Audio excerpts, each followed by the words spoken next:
आज राष्ट्र को मजबूत करने का मतलब है कि आम इंसान में गीता को पुनः जगाया जाए। गीता में श्री कृष्ण अर्जुन को कहते हैं कि अर्जुन, ऐसा कोई समय नहीं था जब तुम नहीं थे या मैं नहीं था।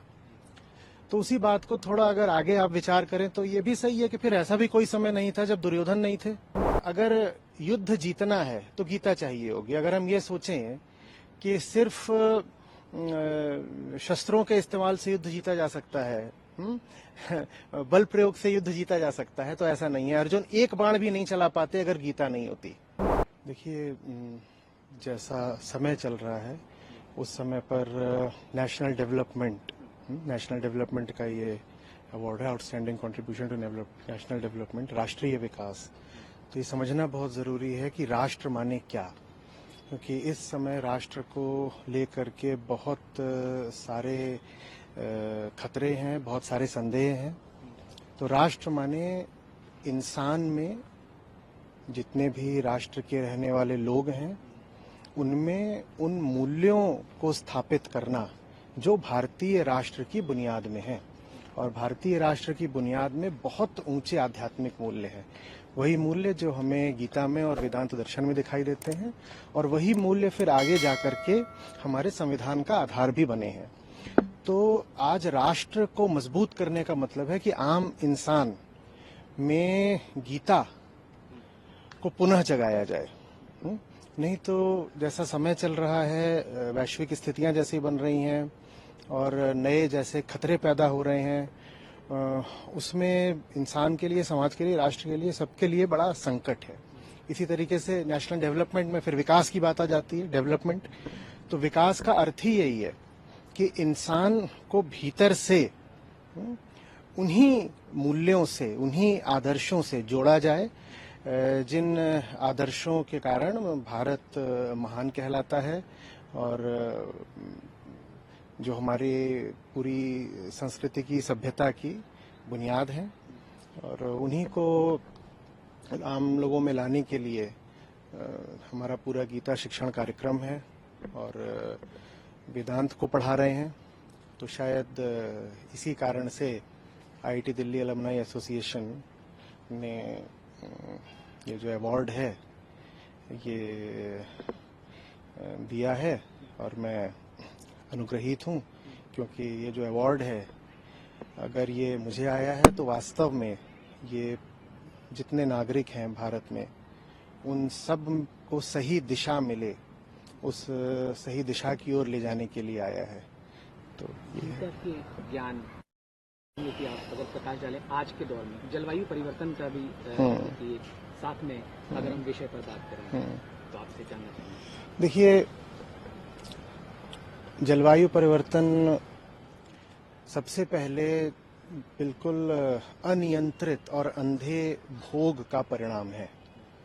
जब इंसान को नहीं पता होता कि वो कौन है, चाहता क्या है, तो जो कुछ भी उसको दिखाई देता है, जो कुछ भी उसकी पकड़ में आता है, वो उसको कंज्यूम करने की कोशिश करता है। तो यही जो कंजम्पशन है, यही कार्बन एमिशन बनता है, और वो फिर क्लाइमेट चेंज है। आप जब तक कंजम्पशन नहीं करोगे, जलाओगे नहीं, तब तक कार्बन एमिशन नहीं होगा। तो और जो कंजम्पशन है वो आता है एक भीतरी आध्यात्मिक रिक्तता से। हम जानते नहीं हमें क्या चाहिए, तो फिर हमें सब कुछ चाहिए, और जिन चीजों की जरूरत भी नहीं है हम उनको भोग लेते हैं, और हमें विज्ञापन दिखा करके लुभा भी लिया जाता है। और जिसको बेचना है वो भी नहीं जानता उसको क्या चाहिए, तो बस वो अधिक से अधिक अपना माल बेचने में लगा हुआ है। तो ये जो क्लाइमेट क्राइसिस है ये मूलतः एक स्पिरिचुअल क्राइसिस है, और मेरी दृष्टि में इसका कोई तकनीकी या आर्थिक या राजनीतिक समाधान संभव भी नहीं है। तो इसका जो एकमात्र समाधान है, मैं देख पा रहा हूँ, वो आध्यात्मिक है। तो जो हमारा पूरा गीता समागम है, शिक्षण कार्यक्रम है, जिसमें अब लगभग 50,000 लोग नियमित तौर पर गीता की, वेदांत की शिक्षा पा रहे हैं, मैं समझता हूँ वो लोगों को सिर्फ दर्शन से नहीं जोड़ रहा है, वो क्लाइमेट क्राइसिस आदि आपदाओं को भी बड़ी सशक्त चुनौती दे रहा है। बस ये है कि बहुत बड़ी संख्या चाहिए लोगों की जिनमें ये जागृति आ सके, पर अगर ये जागृति आ गई तो शायद ये अकेला तरीका होगा जिससे हम क्लाइमेट क्राइसिस के बारे में कोई सार्थक कदम उठा पाएंगे। क्योंकि देखिए, बात अभी चुनौतियों की हुई, इनसी घटना की एक बात करें, पहलगाम वाली घटना, उस पर आपकी प्रतिक्रिया जरूर चाहेंगे, जहां भारत पाकिस्तान के रिश्तों को लेकर भी कई चीजें हो रही हैं और आपने देखा कि कदम भी एक्शन भी हो रहे हैं। देखिए, अभी हम गीता की बात कर रहे थे, तो गीता में श्री कृष्ण अर्जुन को कहते हैं कि अर्जुन, ऐसा कोई समय नहीं था जब तुम नहीं थे या मैं नहीं था। तो उसी बात को थोड़ा अगर आगे आप विचार करें तो ये भी सही है कि फिर ऐसा भी कोई समय नहीं था जब दुर्योधन नहीं थे। यदि श्री कृष्ण सदा थे और अर्जुन सदा थे, तो दुर्योधन भी सदा रहे हैं, आज भी है, आगे भी रहेंगे। और इन दुर्योधनों से निपटने के लिए फिर गीता की जरूरत भी हमेशा पड़ती है। तो समाज में जितनी भी तरीके की अंधी ताकतें हैं, जो हिंसा का रास्ता लेती हैं, निर्दोषों की हत्या करती हैं, जिन्हें कुछ समझना बूझना नहीं है, जो अपनी अंधी मान्यताओं पर चलती हैं और जो उन मान्यताओं को न माने उस पर प्रहार करती हैं, आघात करती हैं, हत्या करती हैं, इनसे तो रण होता आया है सदा। श्री कृष्ण भी गए थे दुर्योधन के पास, पूरा प्रयास करा था पर समझा नहीं पाए। लेकिन अगर युद्ध जीतना है तो गीता चाहिए होगी। अगर हम ये सोचें कि सिर्फ शस्त्रों के इस्तेमाल से युद्ध जीता जा सकता है, बल प्रयोग से युद्ध जीता जा सकता है, तो ऐसा नहीं है। अर्जुन एक बाण भी नहीं चला पाते अगर गीता नहीं होती। तो आज तो और जरूरी है कि जब धर्म के नाम पर ही युद्ध छिड़ा हुआ है, कि हमें पता तो चले कि वास्तविक धर्म कहते किसको हैं। और जब वास्तविक धर्म पता चलता है तो फिर अपने आप स्पष्ट हो जाता है कि किन मुद्दों की उपेक्षा करनी है और किन युद्धों में प्रण प्राण से जूझ जाना है। आज भारत जहां खड़ा है और जो तमाम तरीके के संघर्ष हमारे सामने हैं, जिसमें पहलगाम जैसे बर्बर हत्याकांड भी आते हैं, गीता की तो हमें बहुत जरूरत है। और उसके बाद फिर हमें दिखाई देगा कि ये जो दुर्योधन है, भले ही ये कई तरीके से अपनी तादाद बढ़ा बैठे हों, बहुत इनका बल दिख रहा हो सामने, लेकिन फिर भी इनसे जूझा जा सकता है, निष्काम भाव से जूझा जा सकता है। और अक्सर ये होता है कि जब आप परिणाम की परवाह करे बिना जो काम सही है वो करते हैं, तो विजय अपने आप पीछे पीछे आ जाती है। एक सवाल जरूर मैं इसी पर आपसे पूछना चाहूंगा। इसी आप एक संदेश के तौर पर भी अगर हम देखें, खासकर अगर हम रिचुअल बात करें और साथ साथ हम जहां धर्म की बात कर रहे थे, क्योंकि आपने भी देखा होगा कि इस मामले को लेकर कई तरह की चर्चाएं जो हैं, खासकर कि धर्म पूछकर किसी को किल करना, और खासकर अगर पाकिस्तान की तरफ से एक ऐसी जगह जो जन्नत है धरती की, वहां पर अगर ऐसा कुछ होता है तो इस तमाम चीजों को लेकर देखिए, पहली चीज तो ये कि गीता, वेदांत, अध्यात्म जिसको सबसे पहले हटाते हैं मन से, वो है डर। डरना नहीं है। कैसा डर? क्या खो जाना है? वेदांत आपसे कहता है कि आप वो हो जिसका कुछ बिगड़ नहीं सकता, शस्त्र जिसे छेद नहीं सकते और अग्नि भी जिसे जला नहीं सकती है।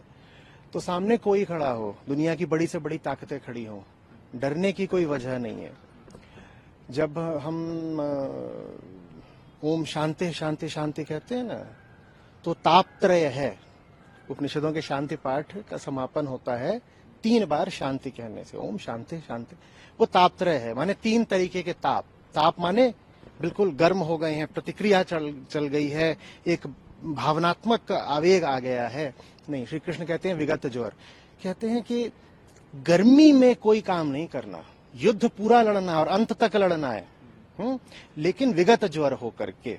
ज्वर माने बुखार, है ना, कि सामने वाले ने कुछ करा और उसने करा ही आपको भड़काने के लिए है, और आपने प्रतिक्रियावश फिर कुछ कर दिया। वो तो चाहता है कि आप प्रतिक्रिया करें। हम जो करेंगे अपने बोध से करेंगे, अपनी समझ से करेंगे, उसके कहे अनुसार प्रतिक्रिया नहीं करेंगे, उसके चाहे अनुसार हम रिएक्शन नहीं करेंगे। तो इमोशनल रिएक्टिविटी, इसको गीता कहती है कि रोको, और इसको जब रोक लोगे तो उसके बाद सार्थक युद्ध कर पाओगे, फिर जीत भी हासिल होगी। अब आती है बात इस पर कि ये सब जो होता है वो धर्म के, मजहब के नाम पर होता है, धर्मांधता। देखिए, जहां कहीं भी धर्म का अर्थ ये बन जाएगा कि कुछ अंधी मान्यताएं इनको बस मानते चलो, तो उसका नतीजा हिंसा के तौर पर ही होगा। बहुत स्पष्ट है। देखिए, आपको कहा गया है, आपकी एक किताब है, उसमें कुछ बातें लिखी हैं, वो आप मानिए, और वो सारी बातें हैं वो बस मान्यताएं हैं कि ऐसा हुआ, ऐसा हुआ, ऐसा हुआ, अब ये करो, अब ये करो, और ऐसे लोग अच्छे नहीं होते, ऐसे लोग बुरे होते हैं, ऐसे लोग काफिर होते हैं, उसको मानो। दूसरे की किताब है, उसमें कोई और बात लिखी हुई है, और ये दोनों बातें कभी मेल खा नहीं सकती, क्योंकि दोनों जो हैं वो बस विश्वास पद्धतियां हैं, बिलीफ सिस्टम्स हैं। और बिलीफ सिस्टम्स तो लगभग हर धार्मिक धारा में होते हैं, लेकिन उनमें बोध के लिए जगह होनी चाहिए ना। हाँ, कि सवाल भी तो कर सकें, समझने के लिए, जानने के लिए, बोध के लिए पूछ भी सकें, जिज्ञासा भी तो कर सकें।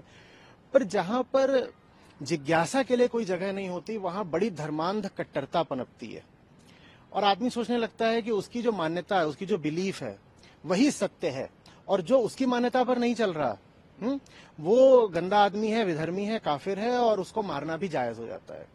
और मारने के बाद आदमी यही नहीं करता कि बस मार दिया, वो कहता है मैंने तो कोई बहुत अच्छा काम करा है, मैंने तो बहुत बढ़िया काम करा है। अभी हाल में था, मैं पढ़ रहा था, कोई पाकिस्तानी आतंकवादी था, और भारत में वो मारा गया, तो पाकिस्तान में उसके पिता ने अगले दिन उसकी शादी की दावत रखी। बोले अब ये ऊपर गया है तो इसके ऊपर हूरों से अभी शादी हो रही है। अब जब ऐसी आप मान्यता रख लोगे, ऐसी आप कहानियों का नाम धर्म रख दोगे, तो फिर दुनिया भर में रक्तपात होना तय है। धर्म का मतलब किस्सा, कहानी, मान्यता नहीं होना चाहिए। आप किस चीज में विश्वास करते हैं, यकीन करते हैं, ये धर्म नहीं है। स्वयं को जानना और जीवन को जानना, इसका नाम धर्म है, और यही धर्म सनातन है, इसी का नाम वेदांत है। और कोशिश कर रहे हैं कि जो वास्तविक धर्म है उस तक लेकर आ सकें, उस तक हम सबको लेकर आएंगे तो वही अहिंसा है, वही प्रेम है, वही पूरे जगत में शांति का मार्ग है। एक आखिरी सवाल जरूर आपसे पूछना चाहूंगा। जिज्ञासा, हाँ, जब गुनाह करे उसके बाद वो आंख भी दिखाए, उसके बाद वो गला काटने की भी धमकी देता है। ऐसे में क्या करें? नहीं, क्योंकि देखिए, मैं इसी परिप्रेक्ष्य में बात कर रहा जो हूं। गलती करेगा 90% संभावना है कि वो आंख भी दिखाएगा और धमकी भी देगा, क्योंकि डर और आक्रामकता हमेशा एक साथ चलते हैं। डर और आक्रामकता, जो इतना डरा हुआ होता है ना, वो बाहरी तौर पर उतना हिंसक हो जाता है। इसीलिए जिन विश्वास पद्धतियों में डराने की बड़ी परंपरा है, वहां पाओगे आपके लोग उतने ही आक्रामक होते जा रहे हैं। तो इसमें कोई बड़ी बात नहीं कि कोई एक तो गलती कर रहा है, अन्याय, अत्याचार, हिंसा, हत्या कर रहा है, और उसके बाद चढ़ने की भी कोशिश कर रहा है, ये सदा होता आया है। वो यही करेंगे, पर हमें समझना है कि हमें क्या करना है, और हमें जो करना है वो हमें भावना के उद्वेग में नहीं करना है, हमें बस बदला निकालने के लिए नहीं करना है, हमें स्थिति को जानना है, समझना है। और जब युद्ध की स्थिति हो तो कृष्ण से अच्छा पथ प्रदर्शक कोई हो नहीं सकता ना। भगवत गीता तो रची ही गई है किसी आश्रम में नहीं, किसी वन में नहीं, किसी शांत अरण्य में नहीं, वो तो रची ही गई है युद्ध क्षेत्र में। तो अर्जुन खड़े हैं और बड़ा भीषण युद्ध सामने है, तो उस समय तो हमें श्री कृष्ण से पूछना ही पड़ेगा कि अब बताइए क्या करना है, और उसके बाद फिर युद्ध होता है, और फिर देखा जाता है जो भी होगा। निष्काम युद्ध है, जो भी अंजाम निकले, लेकिन अंधा युद्ध नहीं लड़ना है, अंधा नहीं होना चाहिए, प्रतिक्रिया नहीं, बस दूसरे से बदले की भावना नहीं, अंधी नफरत नहीं। युद्ध तो जरूर हो, संघर्ष तो जरूर हो, लेकिन वो बहुत जगा हुआ, जागृत संघर्ष होना चाहिए। उसमें किसी अंधी भीड़ का नशा जैसा नहीं दिखना चाहिए।